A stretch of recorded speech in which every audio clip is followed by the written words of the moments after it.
حبه الكبير للفن الأصيل جعله مبدعا في عزف المقامات العراقية بكل أنواعها، فهو الملحن والعازف والمطرب خالد قمار، مؤسس فرقة الأوتش للمقام العراقي التي تحيي الموسيقى التراثية في كل المحافل الدولية، كما أنه المبدع الذي حصل على العديد من الشهادات التقديرية، وتلك التي حصل عليها من مهرجان القبنش الدولي الأول كانت الأقرب إلى قلبه.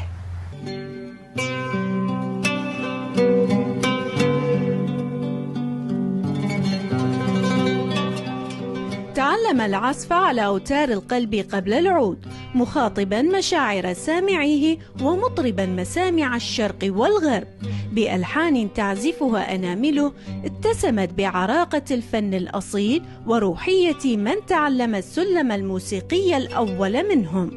مضيفا لنوتاته الموسيقية أسلوبا انفرد به وحده كي يحاور الأصالة بأسلوب حديث تميز به خالد قمار.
الله